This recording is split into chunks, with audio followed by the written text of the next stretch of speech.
morning, Cadre. Here today for another Bad Blade series episode.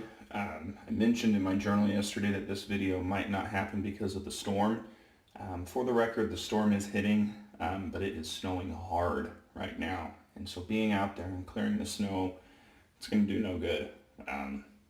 As you go with the snow blower down a line, the snow's just going to come in right behind you and pack it right back in. So it's snowing hard right now, and we do have somewhere we got to be this morning.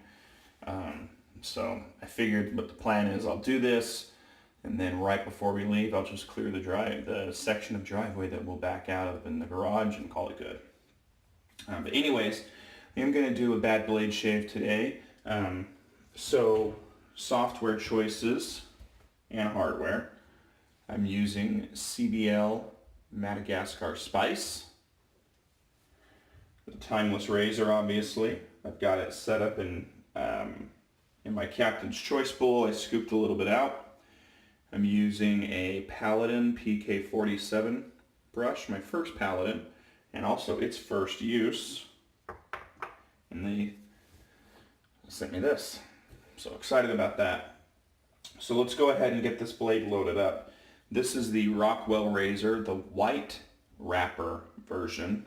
I'll go over that in a little bit from my research that I found out. So it comes in a outer wrapping, and then it has an inner wrapping here. Let's see what we got. No glue, no wax. Rockwell razor. It says Rockwell razors, Swedish stainless steel. So we'll load this up into my timeless that I have right here on the counter. Okay. All right, I'm going to go ahead and pause you guys while I build my lather and get the lather applied to my face, and then we'll be back to discuss this blade. Be right back. Alright, so before I begin, just for full disclosure, this is the first real shave with the Paladin brush. So it's holding on to lather a little bit. I've done a test lather with it and I ran it through a clean cycle, but it's holding on to lather, so it hasn't really opened up 100% yet, as with most Badger brushes do.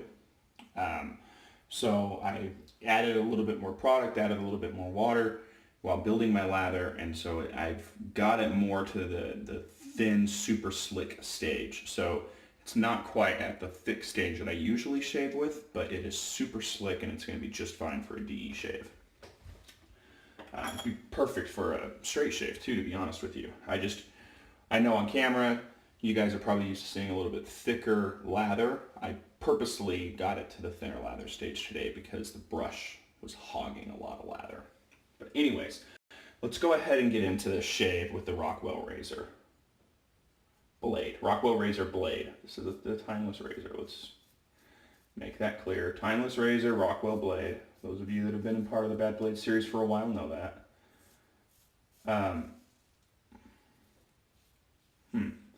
Initial impressions after first couple swipes, not that sharp. You can feel the blade. But let's talk about this razor blade because there's some interesting facts about it and I don't want this video to go long. It's a proprietary blade made in China for Rockwell with Swedish stainless steel. Take that for what it's worth. Made in China with Swedish stainless steel for Rockwell razor. So they found a company in China that will make the blade for them, met some of the specifications that they gave them, and that's what they're selling.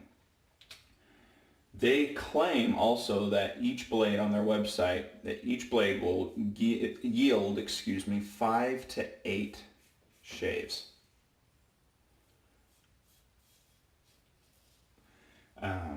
And then you can buy a 100 pack for $12. So that's 12 cents a blade.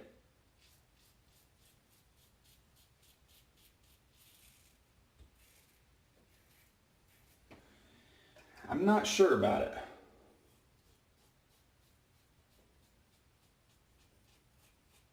I really feel like with how slick this soap is, it's kind of helping it along.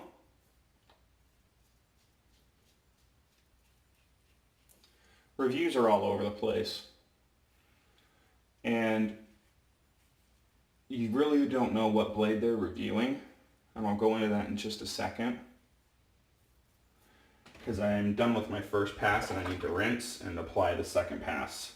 But that's where we're going to pick up. It's talking about the reviews and why they're all over the place. Whoops, I'm not lathered. Quickly, we do have this nick from the blade, and I would say that's because the blade is doing a little bit of a pulling action. Not a lot, but a little bit. All right, so I talked about at the beginning, I stressed that this is the white packaged blade. The reason why I did that is because upon my research, in the very early stages of Rockwell, when they started selling blades, they came in a black package. Now, someone sent me those. I believe it was D. Keister at the Shaving Cadre. He sent me a 5-pack of the ones in the black packaging. Now, I don't know what his opinion is of those blades, but there is a universal belief out there that those blades are bad. And Rockwell ended up agreeing. And what they did is they went back to their company in China, they redid their specifications, made some modifications, and re-released the white packaged Rockwell razor. And those are the ones that you buy now. And KJ is the one that sent me 2 of those blades. So I chose for this series, I'm going to use the white wrapper blade, not the black. I might visit the black wrapper blade down the road, you know, in another video way down the road, and that would only be because to compare it to the white blade. I'm not going to do that right now because the Bad Blade series, this is the one that's available. If this ends up with the rating after a couple shaves that is worthy of buying, it's going to be this blade that you're getting, not the black package blade. So the black package blade got really, really bad reviews. Really bad reviews. And then when they released the white package blade, reviews that I'm seeing are saying that the blade isn't that sharp. And what I've read is the response from the community, the response from Rockwell has been, the blade has to be used in an aggressive razor. So you Rockwell fans, most people that use these blades, what I've read, and I don't know if this is necessarily true, but from the reviews that I read and just piecing information together, most people are using this at plate 5 or plate 6. I sold my Rockwell razor.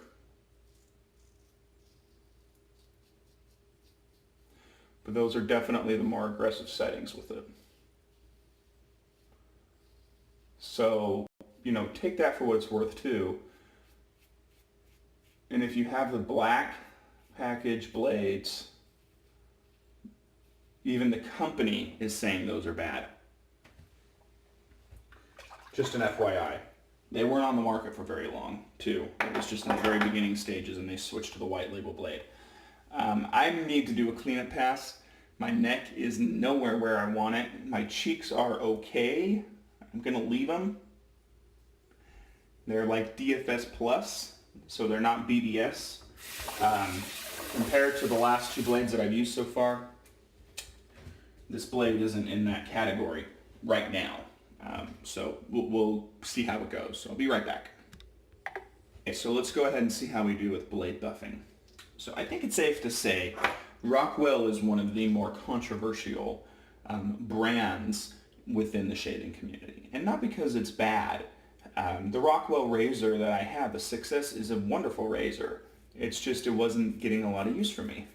And there was no real reason why. I got good shaves. I wasn't a big fan of the unpolished steel, but that could be corrected by myself if I wanted to. The Kickstarter issues that they had with the they're adjustable, and then the blades, I mean, they're pretty controversial. If you go read some reviews about them, they're pretty controversial. Now, some people really like them, and they admit that they have, you know, a face that would work well with a mild blade. It's also pretty common belief that the blades are mild. In fact, one of the reviews that I read was a guy who tests sharpness, and he said that this was the least sharp blade that he used. And he reviewed like 50 or 60 blades, and that's fine. I'm not measuring sharpness. I'm not going into that level of detail on this. I'm just telling you, yeah, this feels pretty sharp, or no, this is not as sharp, type of a thing. I can tell this is not that sharp of a blade. However, it is smooth, but the very first pass I did feel pulling. As the shave went on into subsequent passes, because the beard growth was being, removed, and I'm removing whiskers, it's performing better. So again, take that for what it's worth. The blade, I think it's a good blade so far after one use. If I had to pick, I think I would be leaning towards putting it in the good category, because it's going to work for a lot of people. And I think if you read the reviews, that's what you're going to read also. It's going to work for a lot of people. And then there's a lot of people where it's not going to work at all. So I'm going to at least do one more shave with this razor blade, and that will hopefully be done tomorrow. Most likely not on camera, but it will happen, and then that will determine if I feel it's worthy to go to the Parker variant. As of right now, I would say no. But that's the shave today with the Rockwell razor blade. But I'm going to pause you guys so we can do the, I'm going to clean up, apply my witch hazel, and then we will apply, we're going to do Florida water today. And we'll see how the face feels burn-wise, because I don't think I'm raw. I'm smooth now. I got a really good shave. So be right back. Okay, all cleaned up. Sorry the video has gone a little bit longer today, but this is a blade that required a lot of talking with all the information and research that I did. So we're going to use the Florida water today. I'm really liking this aftershave, which they refer to as an aftershave cologne. It's good. And it will match okay with the Madagascar Spice. And the Madagascar Spice is not a favorite scent of mine. I might have to look and see if my Bingle buddy has purchased that one, and if not, since I just scooped out some soap for today's shave, I might piff it along to them, throw it in the box. Not my Bingle buddy, my Rudolph buddy, sorry. Okay, good shave. Actually, no burn, I was expecting some burn. No burn. All right, all in all, a good shave with a good blade so far. That's the Rockwell razor, so I hope you guys enjoyed. Sorry for the little bit longer than normal video, but we'll continue this series. So thanks for watching. If you haven't joined us, hit us up at www.theshavingcadre.com. Have a good day, guys.